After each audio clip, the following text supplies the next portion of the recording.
dedicated to Eastern and Southern Kentucky.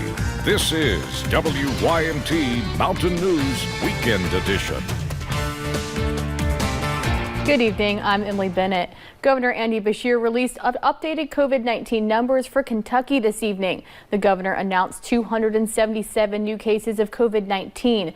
That brings the statewide total to 19,389. Comparing cases reported from June 29th until July 5th with cases reported from July 6th to July 12th, there is a 48.7% increase in positive cases statewide. Now, there were 3 new deaths confirmed today. The death toll is now 625. Various health departments across eastern Kentucky have reported new COVID-19 cases this weekend. The Harlan County Health Department confirmed 17 new cases today. That is the highest recorded number of cases the county has had in a single day. Harlan County now has 57 total cases.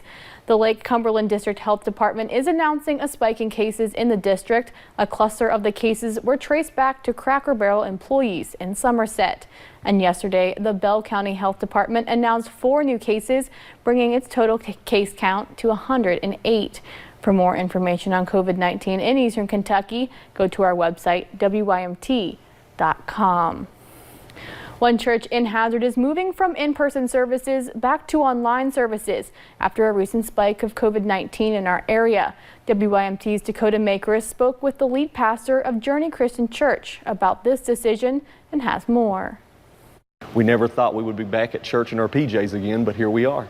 The doors to Journey Christian Church are now closed. There's a great weight on your shoulders when you got to make that decision. The church has been open to in-person services for the past 4 weeks. Even after we got the green light, I was still excited, but also still a little bit nervous. While in-person services were happening, so were the health guidelines. They're spaced out by 6 feet.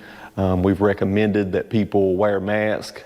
We've encouraged no physical contact. But now these seats are empty as the church returns to online services due to spikes in COVID-19 cases, a decision lead pastor Ben Fugit says the church prayed about. We kind of felt like it was in everyone's best interest because we don't just have an obligation to fill the seats in this house, but we also have an obligation to protect these people. A decision Fugit says is not so exciting. It's so easy to say, well, you can just do it online and it's the same.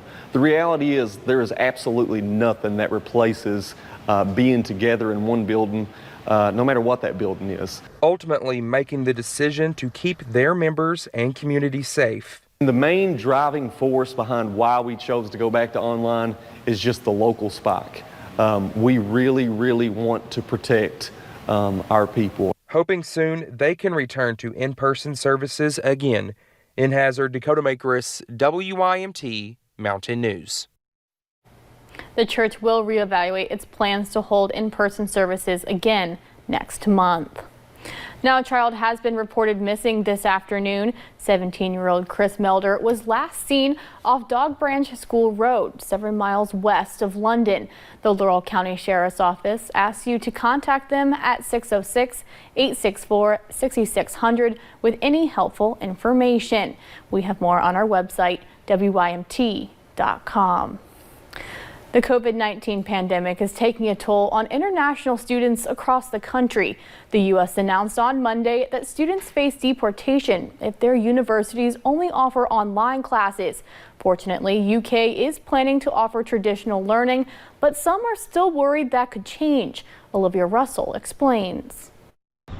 It was a big shock to every university in the United States to suddenly get the news that our international students were going to be in a very bad situation. The future for international students is scary after the latest announcement from U.S. Immigrations and Customs.